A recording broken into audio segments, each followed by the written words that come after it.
Good afternoon sa atin lahat. Mukhang napagod tayo anyway, pinapakinggan ko yung mga lahat na pinapadala mga video sa atin. Pinakinggan ko yung kay Jun Miranda kasi mas buo yung kanya. Anyway, ang akin dyan, of course, meron akong konting tawag dito, constructive criticism sa atin lahat.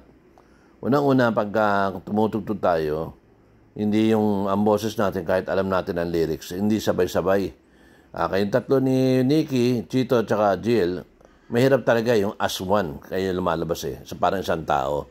So, kailangan pakiramdaman din kung anong lakas ng boses, tsaka kung anong timing. Meron nauuna, meron ganito, meron namang parang walang pakialam, tuloy-tuloy, hindi pinapakinggan yung makasama.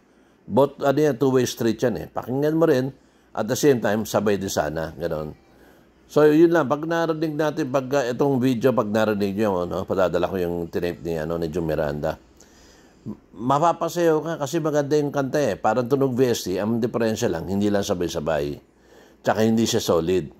Ganun yan. Minsan, hindi ko alam bakit humihinto. Minsan walang tuloy-tuloy. Kung wala papasok, tigil lahat. So, napipilitan ako magpasok agad ng kanta kahit kulang pa yung kanta Pakinggan nyo. But anyway, yun lang nakikita ko. At the same time, yung Jill, ulitin ko Jill, obligado ka rin sa bongga kaday. Pasensya ka na. Hindi kita inahigpitan niya, pero plakahin mo. Malit na bagay yan Hindi pwede yung gano'n ng gano'n na nauuna ka. Pakinggan mo bakit gano'n. Ba't di ka nasasabay? Hindi tayo nagsasabay. Memorize mo yung parte na yun. Kung pwede. Tsaka paano pumasok to. Maigsi lang yun Tatarataran, tatararan, tararararan. May mga posing pakinggan mo. Kasi pakinggan mo yung kinanta mo dyan, parating dalawang stops best mo ginawa, sablay ka ron. And you have to really find a way paano mo gagawin yan. Tapos ang comment ko lang dyan, dahil maraming kumakanta, siyempre naririnig yung ibang boses para sintonado Hindi natin maalis yan, nag-i-enjoy ang tao, pero tayo, as tayong performer, nakita rin natin mali natin, kung nakita rin natin. Para kung ma-replay next time or talaga walang masabi sa atin na medyo hindi pa sila kabit o yung mga iba naghahanap sa atin. Kaya na natin tumugtog, alam na natin lyrics, kaya lang dapat sabay-sabay tayo. At the same time, Chito, ikaw naman tirahin ko rito. Pare, gumalaw ka, para kang posteron. Tingnan mo yung mo. Hindi ka kumakanta ng slow. Disco, ang feeling dyan, Jill, alam ko gumagalaw ka rin si Nikki. Parang yung sumasayaw sa harapan, parang ikaw ang kasayaw niyan. Sumasayaw siya, huwag kang nakatayo. Parang sumayaw ka rin. Konti movement lang. Kasi tanda na nga tayo din sa stage, gumalaw tayo para mas okay. And you will enjoy the song. Pagka ganyan nag-i-enjoy ka, mas maganda ang dating natin And also, siyempre, sasabihan ko si Boy, bumabagal tayo. Nahihirap, bumabagal. Pag bumabagal, parang nawawala yung pagka-disco Diba? Hindi rin siya tumitingin sa pagka pumapalo. Si Boy, andyan ka sa Hindi ka rin tumitingin sa mga membro o sa sarili mong feeling Kailangan tinan mo rin. Ganyan talaga yan. Kasi ang group nasa iyo, ang baho nasa akin, nasa piano, pero isa lang tayo. Siyempre, pag mabagal tayo dalawa, bumabagal din yung kanta ng tatlo. Kaya yun, kukurekinan natin yan kasi na-feedback yung nare-replay yung video. Kaya meron tayong constructive lang, Walang pinapatamaan dito para sa atin na to. Anyway, itong Friday, wala tayong sayo di ba? So, gamutin natin ang problema natin dito. Tayo talagang, gawin natin parang religious yan. Kaya nga sabi ang practice is, your time, kaya bahala ka kung kailan mo gagawin yan. Pero pagdating natin, nagkita na tayo, obligadong alam mo, wala na tayong, tsaka doon mo ng pag-aaralan. Walang half-baked. Kahit pagod ka, matulog ka, pagising mo mamayang konti, pakinggan mo. Para pagdating mo doon, o ako pagdating ko roon, handa rin ako. Ganyan ang ensayo natin. Pagdating ng performance na.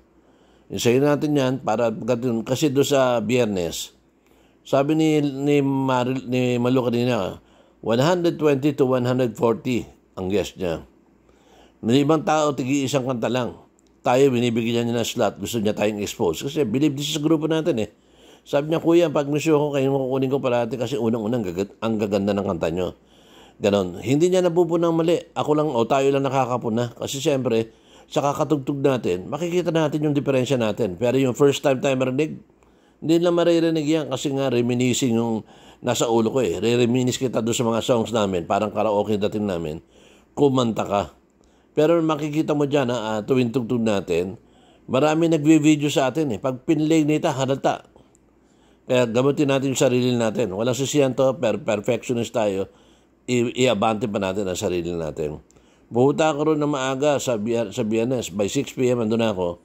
Kasi gusto ko nang ayusin yung tunog ko. Tsaka yung microphone kung sakali. Para pagdating doon kasi, wala nang balance-balance yan. Buti andun si Boy. Ang mangyayari dyan, pagsampa natin, pag tinawag tayo ni Malu, we cannot stay there, ayusin mo nga ito, walang ganyan. Bomba ka dyan. Kaya kailangan, pag malakas ang boses, layo ka. Pag mahina, lapit ka. Tsaka parati ang rule, if you cannot hear the person beside you, malakas ka. Pag naririnig mo siya, okay siya. Okay ka lang. Kasi natimblado kayong dalawa. Ganun lang. So anyways, yun nga, good or bust tayo itong Biyernes. Maraming tao, alam ko dyan, mga 70%, di pa tayo kilala, hindi pa nga tayo nakita tumugtog. Pero yung lineup natin, pag linagay natin yan, sigurado yan, maraming bibilib sa atin ng gabi. Okay? Pero middle of the week, mag-uusap pa rin tayo para yung lineup natin. Konti lang, mga 5-6, papanggulat. Pwede natin simulan yung kay ganda, kay ganda natin musika, kung gusto natin. Tapos sunod natin yung... pwede na yung kagad, kabilugan tsaka bini-bini. O tapos disco na kagad. Di ba? Kaya doon, pag-usapan natin. Anyways, please study the songs and pakinggan nyo yung tape na pinadala ni June. Okay? Thank you. Bye.